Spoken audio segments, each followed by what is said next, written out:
ব্যক্তিগতভাবে এখনকার প্রেস ক্লাবের পক্ষ থেকে আমাকে যেমন তারা স্বাগত জানিয়েছেন, অভিবাদন জানিয়েছেন, অভিনন্দন জানিয়েছেন, একই সঙ্গে প্রেস ক্লাবের বর্তমান পরিস্থিতি সম্পর্কেও তারা সেখানে তুলে ধরেছেন। আমিও গণপ্রজাতন্ত্রী বাংলাদেশ সরকারের তথ্য সম্প্রচার বিষয়ক দায়িত্বপ্রাপ্ত মন্ত্রী হিসাবে আমার বিনীত পরামর্শগুলি আমি তাদেরকে দিয়েছি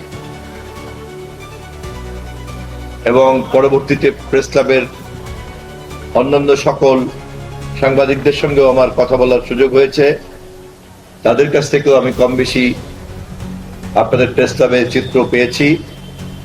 আমি অত্যন্ত আশাবাদী যে চট্টলার মতো এরকম একটা ঐতিহ্যপূর্ণ জায়গাতে আপনাদের প্রেস ক্লাবকে ঘিরে সাংবাদিক এবং গণমাধ্যমের যে সম্ভাবনা আছে সেটাকে কাজে লাগানোর সুযোগ আপনারাই কাজে লাগাবেন।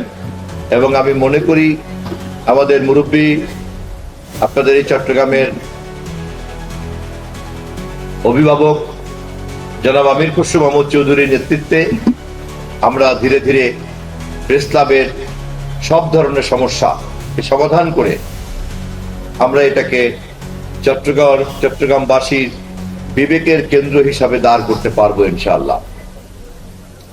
আমি আপনাদের সকলের কাছে আহ্বান রাখতে চাই যে আমাদের সরকার, দেশ নায়ক তারেক রহমানের সরকার, মাত্র 15 দিন বয়স হয়েছে। আমরা ক্ষমতায় যাওয়ার আগে জনগণের কাছে অনেক প্রতিশ্রুতি করেছি এবং সেই প্রতিশ্রুতিগুলি আমাদেরকে বাস্তবায়ন করার জন্য কাজে হাত দিতে হয়েছে। আপনারা যারা গণমাধ্যমের সঙ্গে আছেন, আপনারা আমাদের এই তৎপরতা, আমাদের এই প্রতিশ্রুতি এবং জনগণের যে ম্যান্ডেট, আমরা সঠিক পথে তাদের কাছ থেকে অনুমোদন পাচ্ছি কিনা এবং আমাদের কর্মকাণ্ডগুলিকে আপনারা তুলে ধরে জনগণের কাছে আমাদেরকে জবাবদিহিতার একটা কাঠামোর মধ্যে আবদ্ধ করবেন। গণমাধ্যম আধুনিক রাষ্ট্র ব্যবস্থার কোনো আনুষ্ঠানিক স্তম্ভ নয়, কিন্তু বিচার বিভাগ, নির্বাহী বিভাগ এবং আইন বিভাগের পাশাপাশি গণমাধ্যম এমন ভাবে বিরাজ করে যে কারণে রাষ্ট্রবিজ্ঞানে গণমাধ্যমকে রাষ্ট্রের চতুর্থ স্তম্ভ বলে। আমি অত্যন্ত সৌভাগ্যবান যে মাননীয় প্রধানমন্ত্রী এই বিষয়ে আমার উপরে আস্থা রেখেছেন দায়িত্ব পালন করার জন্য। এই মন্ত্রণালয়ের প্রধান অংশীদার হচ্ছেন আপনারা, যারা গণমাধ্যম সংশ্লিষ্ট ব্যক্তিবর্গ, সম্মানিত সাংবাদিক বন্ধুরা, পত্রিকা এবং গণমাধ্যমের মালিকদের সংগঠন নোয়াব, সম্মানিত সম্পাদকদের সংগঠন এডিটর্স কাউন্সিল, বাংলাদেশের সমস্ত ইলেকট্রনিক মিডিয়ার মালিক যারা, ওনারা ওনাদের অ্যাডকো করেছেন, অ্যাসোসিয়েশন অফ টেলিভিশন ওনার্স, এইভাবে আপনারাই হলেন কিন্তু তথ্য সম্প্রচার মন্ত্রণালয়ের সবচেয়ে বড় অংশীদার। এর বাইরে এফডিসি এবং শিল্পী সমাজ আছে।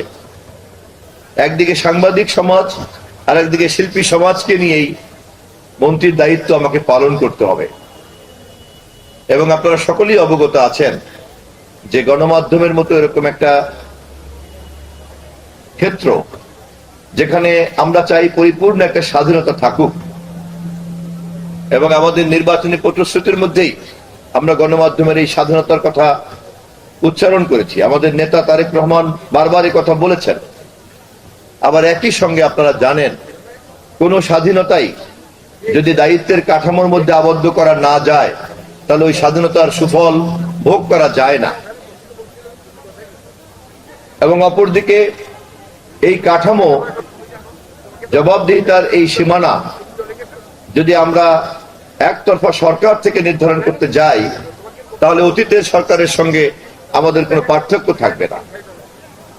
ফলে আমি স্পষ্টভাবে চট্টগ্রাম প্রেস ক্লাবের এই ইফতার মাহফিলে দাঁড়িয়ে বাংলাদেশের সকল গণমাধ্যম সংশ্লিষ্ট সম্মানিত ব্যক্তিবর্গকে জানিয়ে রাখতে চাই, আপনাদের কাছ থেকেই আমরা জানতে চাই জবাবদিহিতার সীমানা কিভাবে এবং কতটুকু নির্ধারণ করতে হবে, যা করলে পরে সর্বোচ্চ স্বাধীনতা আপনারা ভোগ করতে পারবেন।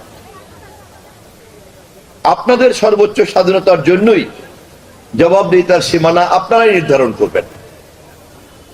আপনাদের নির্ধারিত সেই সীমানার মধ্যে যাতে কেউ প্রবেশ করতে না পারে, কোনো গোয়েন্দা সংস্থা, কোনো ধরনের কোনো রাষ্ট্রীয় কোনো হস্তক্ষেপ অথবা রাষ্ট্র বহির্ভূত কোনো হস্তক্ষেপ যাতে গণমাধ্যমকে কোনো ধরনের বাধাগ্রস্ত করতে না পারে, সেই দায়িত্ব তথ্য মন্ত্রণালয় পালন করার জন্য প্রস্তুত আছে ইনশাআল্লাহ।